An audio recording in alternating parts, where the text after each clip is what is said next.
नमस्कार. मी मिसेस समता Yatin Dahanukar, counselling psychologist. लोक किती सहज कोणाला मंदबुद्धी असं सहज गमतीत चिडवून जातात, पण ज्यांना दुर्दैवाने बौद्धिक अक्षमता किंवा इंटेलेक्च्युअल डिसेबिलिटीचा सामना करावा लागतो, त्यांच्या आणि त्यांच्या घरच्यांच्या स्ट्रगलची आपण कल्पनाच करू शकत नाही. ज्याला पूर्वी मेंटल रिटार्डेशन किंवा मतिमंदत्व म्हटलं जायचं, आता मात्र त्याचं नाव बदलून इंटेलेक्च्युअल डिसॅबिलिटी किंवा बौद्धिक अक्षमता असं ठेवलं गेलं आहे.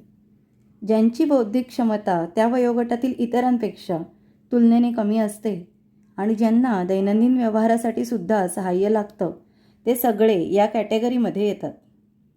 असं नाही की या व्यक्ती काहीच नवीन शिकू शकत नाहीत, पण इतरांच्या तुलनेत त्यांना शिकायला जास्त वेळ लागतो. या व्यक्ती 2 क्षेत्रांमध्ये मागे पडतात.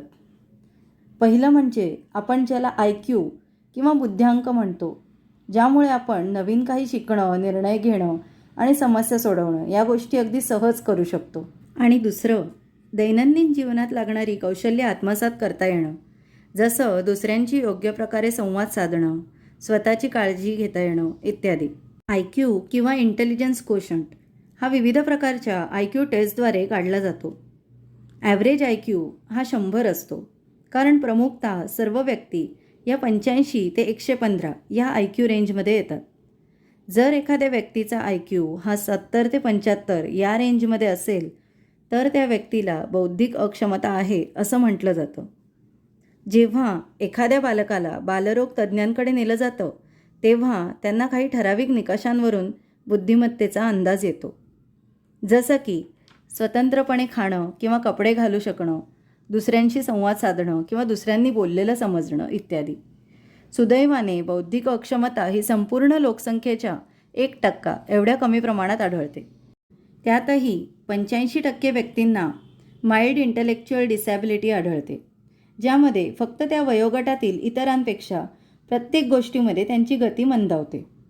यांना जर योग्य प्रशिक्षण मिळालं तर ते स्वतंत्रपणे आयुष्य व्यतीत करू शकतात. इंटेलेक्च्युअल डिसॅबिलिटीची लक्षणे एकतर जन्मतःच जाणवू शकतात, तर काही वेळा ती मूल शाळेत जाऊ लागल्यावरच लक्षात येतात. हे पूर्णपणे इंटेलेक्च्युअल डिसॅबिलिटी किती प्रमाणात आहे यावर अवलंबून असतं. तरीही पुढील लक्षणांवरून त्याचा अंदाज नक्की येऊ शकतो. जन्मल्यानंतरचे सगळे टप्पे उशिरा गाठणं, जसं कुशीवर वळणं, बसणं, रांगणं, चालणं किंवा बोलणं इत्यादी. त्या वयोगटाला अपेक्षित कामे स्वतंत्रपणे न करता येणं, जसं पॉटी ट्रेनिंग, कपडे घालणं किंवा स्वतःच्या हाताने जेवणं. गोष्टी लक्षात न राहणं, एखादी कृती करताना परिणामांचा अंदाज न येणं, कधीकधी प्रचंड आक्रस्ताळेपणा करणं, समस्या सोडवता किंवा तार्किक विचार न करता येणं इत्यादी. इंटेलेक्च्युअल डिसॅबिलिटी येण्याची सर्व कारणे ही मेंदूच्या घडणीशी संबंधित आहेत. पुढीलपैकी काही कारणे सर्वसाधारणपणे बौद्धिक अक्षमतेला जबाबदार ठरतात. जनुकीय कारणांमध्ये क्रोमोझोमच्या जोडीमध्ये एखादं क्रोमोझोम जास्त किंवा कमी असणं, त्यामुळे डाऊन सिंड्रोम आणि फ्रजाईल एक्स सिंड्रोम याला जबाबदार ठरतो. गर्भवती महिलेने मद्यपान, ड्रग्सचे सेवन केल्यास कुपोषण, संसर्गजन्य आजार किंवा उच्च रक्तदाबामुळे गर्भातील बालक याला बळी पडू शकतं.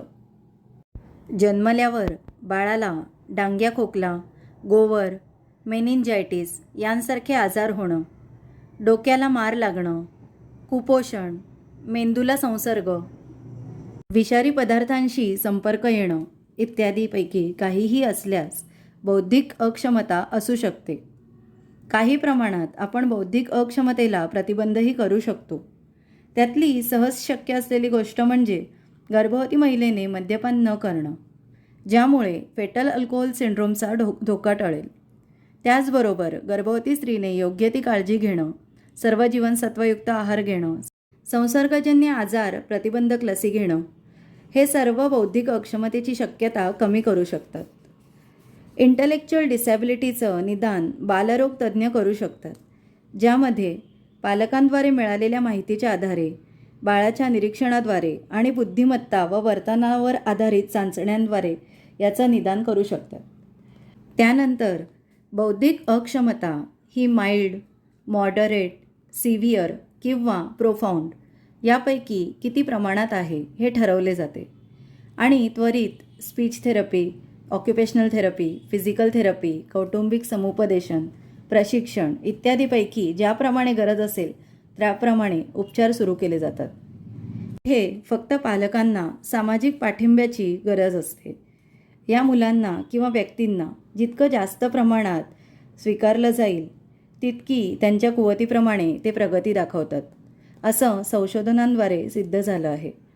त्यामुळे आपण त्यांनाही इतर मुलांबरोबर सामावून घेऊन समान वागणूक दिली तर त्यांच्यासाठी फार मोठी मदत ठरू शकते. आज इथेच थांबूया. पुढच्या भागात भेटूच. धन्यवाद. नमस्कार. तुम्हाला जर माझे व्हिडिओज आवडत असतील तर लाईक, कमेंट आणि शेअर नक्की करा आणि सबस्क्राईब करायला विसरू नका. धन्यवाद.